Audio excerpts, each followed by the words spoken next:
কর্মজীবনে মানুষ প্রতিনিয়তই বিভিন্ন ধরনের কাজের সাথে যুক্ত হয়। কেউ বা কর্মজীবনের কারণে গ্রাম থেকে শহরে কিংবা শহর থেকে দেশের বাইরে এই কর্মজীবনে যায় পরিবারকে নিয়ে দুমুঠো ভালো খাবার খাওয়ার জন্য। কিন্তু পেশা কোনোটাই ছোট নয়। আমরা আজকে আপনাদের সাথে কথা বলবো যে বিষয়টা নিয়ে।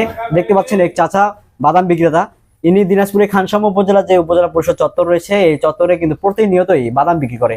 আসলে আজকে এই চাচার জীবনী গল্প শুনবো। আসলে এই চাচা কতদিন থেকে এই ব্যবসার সাথে আপনি জড়িত আছেন এবং আপনার বাসাটা কোথায়, এবং এই বাদাম বিক্রি করে আপনার পরিবারে কতজন সদস্য আছে যারা এই বাদাম বিক্রির উপর নির্ভর করে জীবন চালাচ্ছে, এই বিষয়ে একটু আমরা জানতে চাচ্ছি।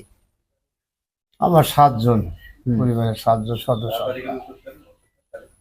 আমরা চলি 7 জন।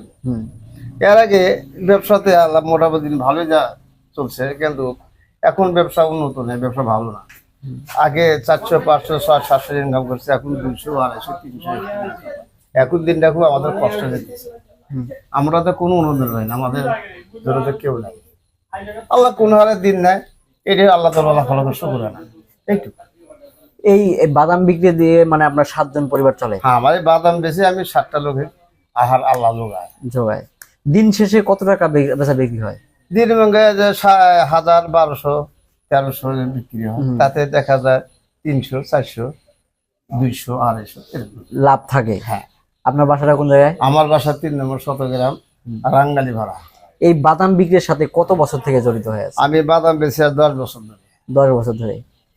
এ নিয়ে আপনার সংসার চালাতে কোনোদিন বেচা বিক্রি হয়নি বা খুব কষ্টে ছিলেন, এরকম কোনো দিন গেছে কি আপনার? হ্যাঁ, গেছে, বহু গেছে।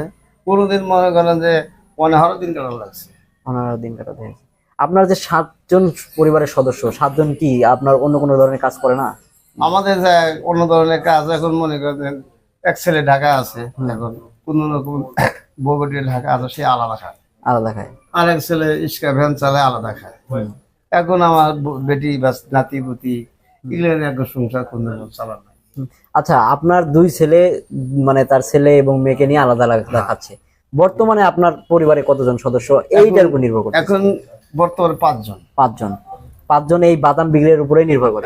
নির্ভর। তারা কোন ধরনের কাজ করে না? না, কাজ এখনো করে না, কিন্তু কাজের সময় থাকা হয়নি। আসলে এই যে আপনার যে বাড়িতে যে আরো কয়েকজন সদস্য আছে, এই সদস্য প্রতিদিন আপনার বাদাম কোথা থেকে কিনে নিয়ে আসেন? আমি বাদাম নিয়ে আসি নকিরহাট, কালীগঞ্জ, কোনো সময় ঝাড়বাড়িও নেই, যেখানে সময় হয়। কোনো সময় গ্রামে থেকে নেই, বাকি আনি, বেঁচে করে আপনার মতো গারস্তার কাছে বাকি আনি, বেশি টাকা পয়সা দিয়ে দিই, যার নাপটুকা হয় সেটা আমি খাই। আচ্ছা, এই যে বাদাম যে আপনি বিক্রি করেন, এই 10 বছর আগে কি আপনি কোন পেশায় ছিলেন? বা আমি 10 বছর আগে তখন একটা সিলভারের দোকান করতাম।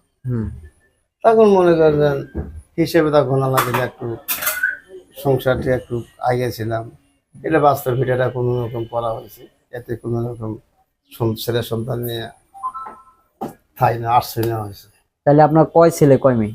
আমার 4 ছেলে 2 মেয়ে। 4 ছেলে 2 মেয়ে। 4 ছেলের মধ্যে 2 ছেলে আপনার বাইরে থাকে, আলাদা থাকে, আর 2 ছেলে ছোট, আর একটা মেয়ে। 2টা মেয়ে। 2টা মেয়ে। মেয়ে 2টাকে বিয়ে দিয়েছেন? হ্যাঁ, 2টা মেয়ে বিয়ে দিয়েছি, পরে করে গেছে। তাহলে এই হচ্ছে আপনার অবস্থা। আসলে একটা বিষয় আপনাদেরকে জানাতে চাই যে যে ছেলে মেয়েদেরকে কষ্ট করে লালন পালন করে বড় করে একজন পিতা, সেই পিতাকে অবশেষে বৃদ্ধা আঙ্গুল দেখিয়ে ছেলেমেয়েরা আলাদা খাচ্ছে।